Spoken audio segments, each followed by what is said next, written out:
What is going on, guys? Rewinds here, and in this video I'm going to be bringing you guys my review for Boruto episode 289. The episode was titled Qualifications, and I'm pretty excited to talk about this one. I'm not going to lie. I was pleasantly surprised with a lot of the production behind this one, so I'm glad they delivered on that end, and I'm going to talk about how as we talk about what happened throughout the episode. But if you guys have been following my anime reviews, you do know that I did enjoy 287 and 288.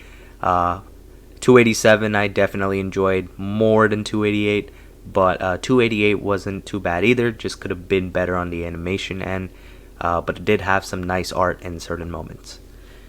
And let's talk about this one though. So this episode actually kicked off with a flashback of a younger Code choking out a younger Kawaki, saying that he's jealous of him for being the chosen vessel.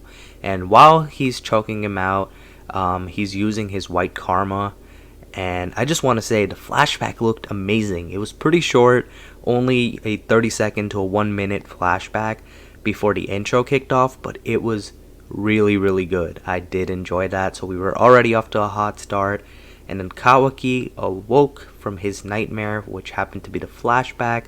That cued us for the intro. So once the intro is complete, we are seeing that Kawaki is getting a checkup from Amado, and Amado is pretty much telling Kawaki that Kawaki is still Ishiki's vessel and that he always will be, although now that Ishiki is gone, he can't really possess him anymore. So Kawaki, hearing this info though, he still isn't happy. He gets mad and pins Amado to the wall with his right arm, and he kind of wants some more answers because he's not really liking what he's hearing. And pretty much how it works is that he still has that vessel capability inside him. So technically, he would be able to use the power of karma, hypothetically, although he can't be possessed anymore. So pretty much what this is saying is that the whole process of becoming Otsutsuki has been completed on him to an extent already, because he was set up to be the vessel, although now he doesn't have that risk of someone possessing him because the possessor, Ishiki, is no longer in the world. Amado pretty much tells Kawaki next that he needs more power in order to beat Code, and Kawaki asks him how he thinks Naruto would do against Code right now, and Amado says that if Naruto without the Nine Tails chakra right now fought Code one-on-one, that he would likely die. But he doesn't mention, I do want to point this out, and this is something I've always thought for a while anyway, if we do get a 2-on-1, if we did get a 2-on-1 of, like, let's say Naruto and Sasuke versus Code, I think that they could give him a run for his money right now, with Code's limiter still intact. But one-on-one, maybe a lot more tougher of a scenario. But Amado basically tells Kawaki to gain a karma in the form of a pure weapon, and he says to Ishiki, says that since Ishiki is gone, he tells Kawaki that he meets the qualifications, and that's, a reference to the title of the episode. So I'm assuming there's a manga chapter probably also called Qualifications. I didn't double check that, but I'm assuming there is, because some of these titles do match the manga chapter titles as well.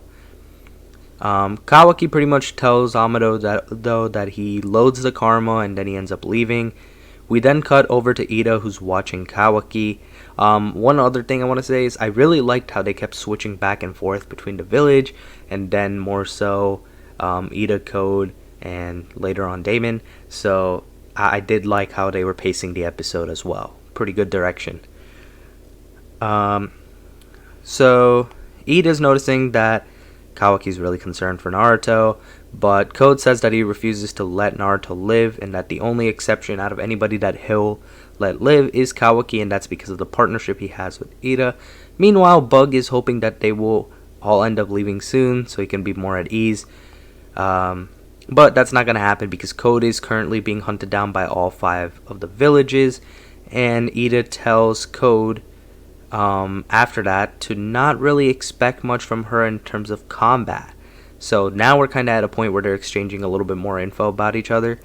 And Ida says that she's going to introduce Code to her other knight.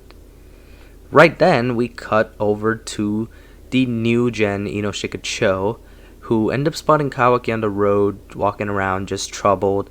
And I do want to say, I really like that they adapted this with Shikadai having his manga fit. I thought that fit is so much better than what he has in the anime. Not to say that what the anime gave him originally was bad, but I think this one is so much more fire. I just like this design for him a lot more.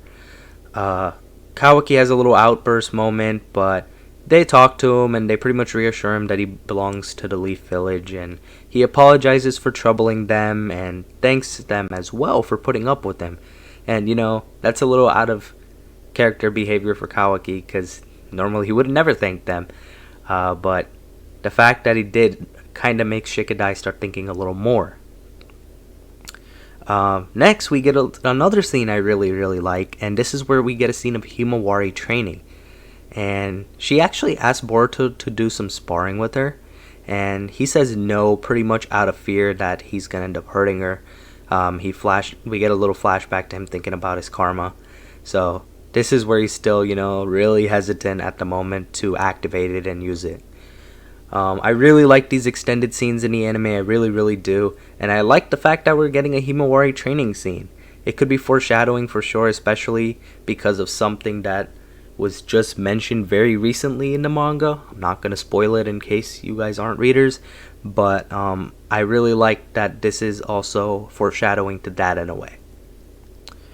Next we cut back over to Sumire, who I forgot to mention earlier was also there for the whole Kawaki Amado scene. And she also has her manga outfit, which I also think is cool, because I don't know what it is, but the Boruto manga just has a lot of cool designs for some of these characters. I feel like they really should add in more. For example, I personally think that although Naruto's design in the Boruto anime is cool, I think the manga one is even cooler than that. So there's a bunch of designs that they could just change up at some point and adapt into the anime, and I think it would be a lot cooler for the characters. And it's not even, that big of a major thing for them to change. Like, it won't hurt them to do so. So I really hope that they keep changing more as time goes on.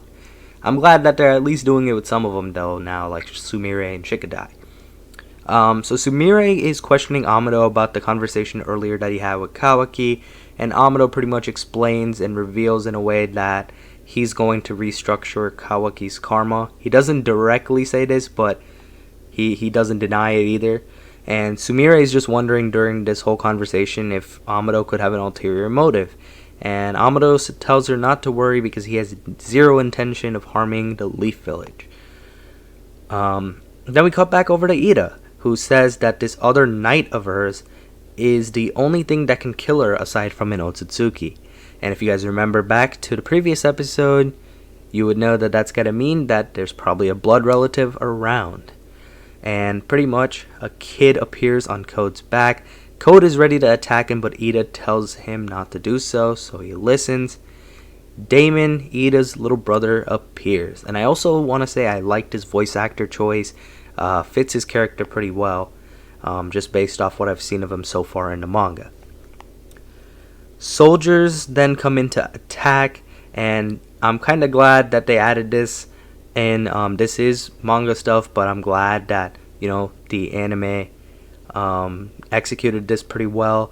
But they show off Daemon's abilities, and his ability is apparently to reflect the opponent's intent to kill back at them. And that's how he ends up defeating them. I thought overall it was a good little scene. The music was really good. I really enjoyed that during it. But I do wish that they, showed a little bit more gore for it. There wasn't really any blood shown for a few of the moments that I think they could have added some. But minor little complaint there. Next, Daemon catches Bug sneaking off, who Bug really doesn't like Daemon, so he was hoping he could get away. But after that, we have Code actually show Daemon his claw mark ability and how it works. Ida, however, tells Daemon not to share his abilities. Ida says that all Code needs to know for now is that he can reflect attacks and that's it.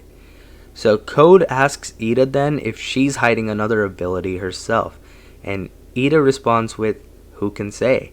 So I kind of like that they go about this route because it adds some mystery to some of these newer characters rather than just showing all of their cards right away. And who knows, maybe we'll see some of these new abilities in the manga soon. We really might. Next, we have dinner time at the Uzumaki residence, and Kawaki is not there at the moment. Then we get a little scene we cut to where Shikadai and Shikamaru are playing shogi. I always love it when they throw a scene like this in. It's just such a throwback for me, and I used to really enjoy those scenes back in Naruto Shippuden, where we would get Shikamaru interact with his dad, and especially when they would be playing shogi, or even when Shikamaru would play with Asuma. Just some cool scenes there, and I'm glad they did something like this. And Shikadai is playing worse than normal right now because he's worried about Kawaki. And we get a little, it was a nice little 20-30 second scene, but I like that they added it in. Naruto then goes and finds Kawaki, and Kawaki is sitting on the stone faces of the Hokage and tells Naruto how much he loves the view. This overall, I gotta say, stole the episode for me. Really beautifully animated scene, and the art was crazy, animation was nice, everything about it was just the highlight of the episode for me.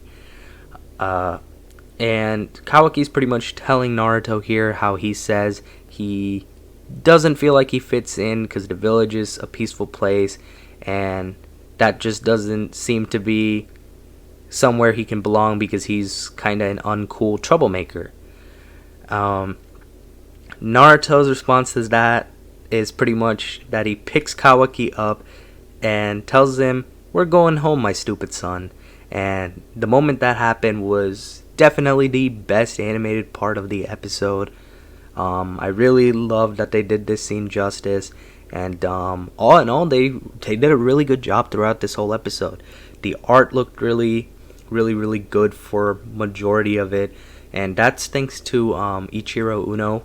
I'm sure some of you guys know about him, but he's really good when it comes to his episodes on the art end. So he was showing out for sure. A lot of characters were looking pretty good, and pretty much even the scenes with Daemon that happened also pretty solidly animated. Anything that required a decent bit of movement this episode was animated pretty solid or good, and the art end was pretty good. I really enjoyed the pacing. Really not much to complain about here.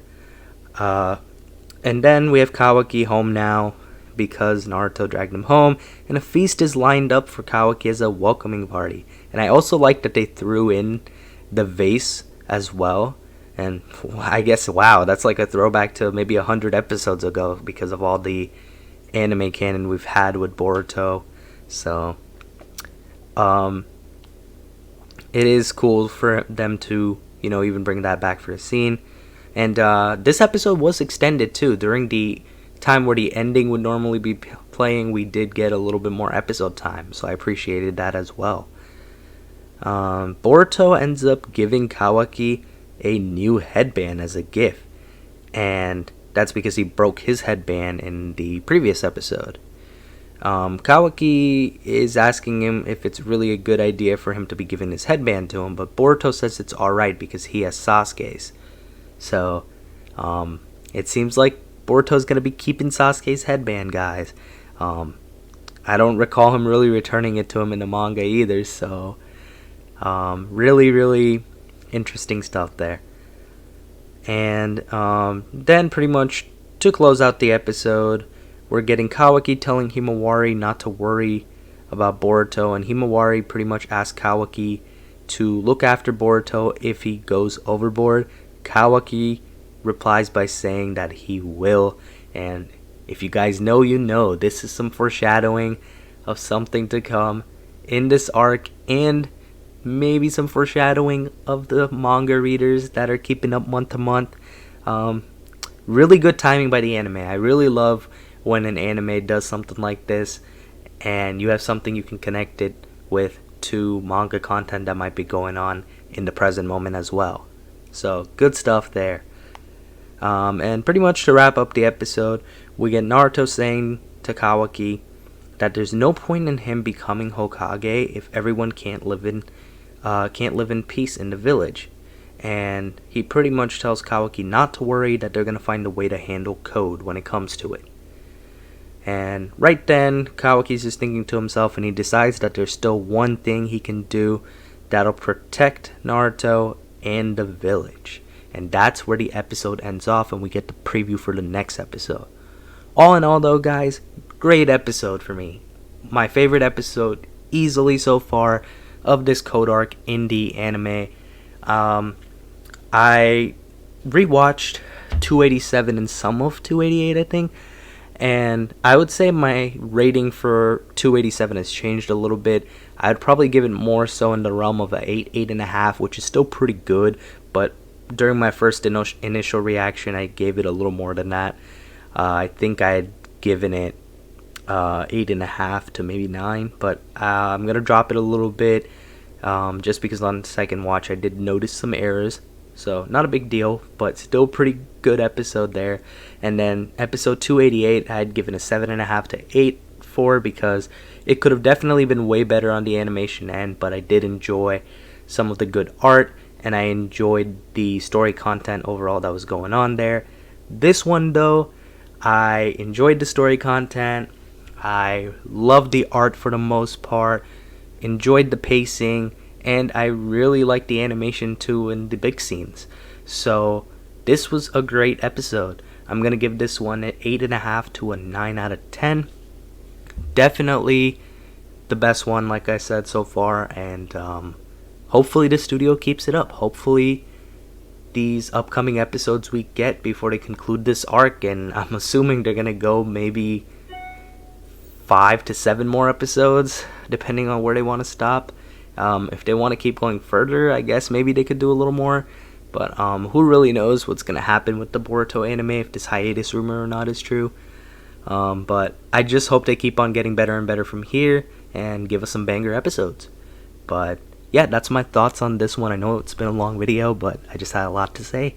Let me know what you thought of this episode overall. Hope you guys enjoyed it like I did, and hope you guys enjoyed my review. If you guys did, be sure to hit the like button, subscribe to my channel if you guys are new. I hope you guys have a good day or night whenever you guys are watching this video. I'm Rewinds, and I'm out.